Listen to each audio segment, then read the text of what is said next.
اذان جو ہے جہاں نماز کے لیے سنت ہے اور اس کی ایک اہمیت ہے اور ایک طرح سے واجب ہے، وہیں کچھ ایسے اور مواقع بھی ہیں کہ جہاں اذان دینا بہتر ہے۔ علماء نے ان مواقع کو بہت تفصیل کے ساتھ بیان کیا ہے۔ کہیں آگ لگ جائے بچے کے کان میں، کوئی مسافر راستہ بھول جاتا ہے، مرغی والے کے کان میں اذان دینا، میت کو دفن کر کے قبر پر اذان دینا۔ حضرت مولا علی قاری رحمۃ اللہ تعالی علیہ بیان کرتے ہیں کہ حضرت علی المرتضیٰ رضی اللہ تعالیٰ عنہ ایک مرتبہ غمگین تھے، تو نبی اکرم علیہ الصلوۃ والسلام نے انہیں دیکھا تو فرمایا، اے علی، اپنے کان میں کسی سے اذان کہلوا لو۔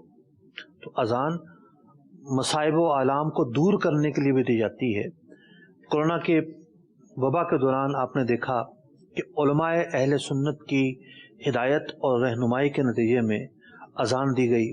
شیخ طریقت امیر اہل سنت نے بھی اس کی ترغیب دلوائی اور مسلمان روزانہ ہی اذان دیتے رہے، اور کئی چینلز جو ہیں وہ آج تک، یعنی صرف مدنی چینل پہ ہی نہیں بلکہ دیگر کئی چینلز پر یعنی اطلاعات ہیں کہ اذان دی جاتی ہے آج تک۔ تو آج تک یہ اذان دی جا رہی ہے اور آپ فرق ملاحظہ فرما لیں۔ دنیا حیران ہے، جناب فلاں ملک کے اندر کورونا تھمنے کا نام نہیں لے رہا، پاکستان میں کیا ہو گیا؟ تو اصل حقیقت تو اللہ تعالیٰ جانتا ہے، لیکن جو قرائن ہیں ہم کہہ سکتے ہیں کہ بزرگوں کی دعائیں ہیں، ہم کہہ سکتے ہیں کہ ہزاروں لوگ اذان دے رہے ہیں، اذان سن رہے ہیں، ہم کہہ سکتے ہیں کہ اللہ تعالیٰ کا خاص فضل و کرم ہے کہ اس نے اس وبا کا خاتمہ فرمایا ہے، اور کچھ نہ کچھ موجود ہے، لیکن وہ نہیں ہے کہ جناب یہ وبا عام ہو چکی ہے اور گھر گھر میں پہنچ چکی ہے۔